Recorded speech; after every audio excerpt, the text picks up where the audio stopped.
High friends, మనకి current affairs మరో question ఏంటంటే, who has recently been appointed as the new brand ambassador of Nykaa. So దీనికి సంబంధించి మనకి 5 ఆప్షన్స్ ఉన్నాయి. దీంట్లో కరెక్ట్ స్టేట్మెంట్ ఏదో ఆన్సర్ చేయండి అమ్మా.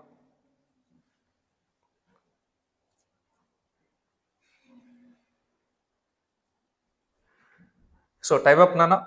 నైకా అనే గ్రూప్కి సంబంధించి మనకి రీసెంట్ బ్రాండ్ అంబాసిడర్గా సో దీపికా పదుకొనే అనే పర్సన్ మనకి సెలెక్ట్ కావడం జరిగింది. One of the famous Bollywood actress. అయితే దీపికా పదుకొనే మనకి బ్రాండ్ అంబాసిడర్గా ఉన్న మరికొన్ని విషయాల గురించి మనం నేర్చుకోవాలి. దాంట్లో మనకి first one, axis bank brand ambassador Deepika Padukone. Adidas అనే కంపెనీకి సంబంధించి బ్రాండ్ అంబాసిడర్ మనకి దీపికా పదుకొనే అనే పేరు మనం చెప్పొచ్చు.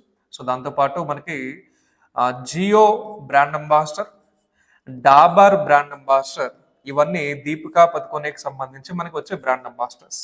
కానీ రీసెంట్గా మనకి government of India for the first time in India mental health brand అంబాసిడర్గా, మెంటల్ హెల్త్ బ్రాండ్ అంబాసిడర్, ఎవరైతే కొంచెం మనకి మెంటల్లీ డిస్టర్బ్డ్ పర్సన్స్ ఉంటారో వాళ్ళకి అవేర్నెస్ ప్రోగ్రామ్స్ లాంటివి క్రియేట్ చేసి వాళ్ళు మెంటల్లీ మనకి బాగా ఎఫెక్ట్ కాకుండా ఈ పర్సన్ వాళ్ళ కొంత గైడెన్స్ లాంటివి ఇవ్వడం అనే లక్ష్యంతో India's first mental health brand అంబాసిడర్గా దీపికా పదుకొనే కూడా మనకి అపాయింట్ చేశారు. సో ఇవి కూడా మనకు గుర్తుండాలి ఎగ్జామినేషన్ పాయింట్ ఆఫ్ వ్యూలో.